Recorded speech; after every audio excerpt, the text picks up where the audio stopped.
Պարոն Արուշանյան,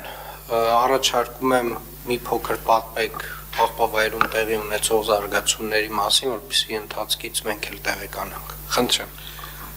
Հարգելի պարոն քաղաքապետ, ուզում ներկայացնեմ Նուբարաշենի խճուղի 4 հաստին հարակից աղբատեղիում իրականացված աշխատանքների վերաբերյալ։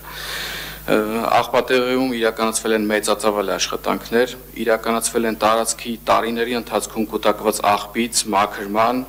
աշխատանքներ, իրականացվել են հողային շերտով ծածկման աշխատանքներ, ողջ տարածքում ապահովել է տեխնիկայի համար հասանելիություն, որպեսզի անհրաժեշտության դեպքում տարածքի ցանկացած հատվածում խնդրի առաջացման պարագայում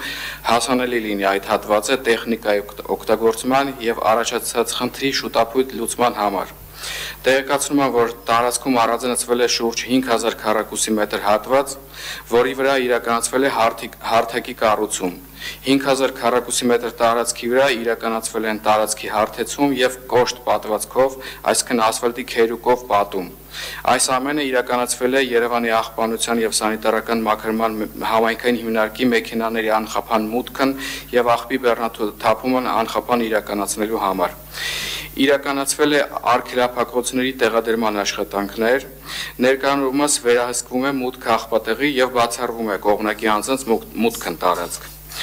Երկաղլույս ՓԲ-ի կողմից կատարվել են լուսավորության ցանցի անցկացման աշխատանքներ, տեղադրվել են ներկայումս թվով 29 հենասյուներ իրենց լուսատուներով եւ տարածքը ներկայումս լուսավորված է։ Ընթանում են տարածքի տեսահսկման համակարգի տեղադրման աշխատանքները եւ ողջ այս աշխատանքները շարունակական են եւ շարունակվում են դեռ պարոն քաղաքապետ։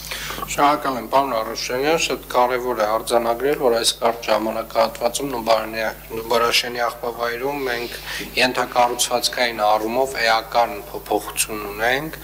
եւ հարթակների մասով, ճանապարհների մասով, լուսավորության մասով, վերահսկողության մասով եւ կարծում եմ, որ սա դեռևս շատ վաղուց պետք է այս հարցին անդրադարձած լինեինք, բայց լավ է ուշ քան երբեք եւ իրականում Նուբարաշենի աղբավայրում տեղի ունեցող շարժի վերահսկողությունը մեր ամենակարևոր խնդիրներից մեկն է, որովհետեւ Նուբարաշենի աղբավայրում, որը մոտավորապես ունի 70-ից ավել տարի պատմություն, որևէ խնդիր ուղղակիորեն ազդեցություն ունի ամբողջ քաղաքի բնապահպանական վիճակի վրա, հետևաբար վերահսկողության տեսանկյունից ամենախիստ ձևով պետք է մոտենանք հարցին։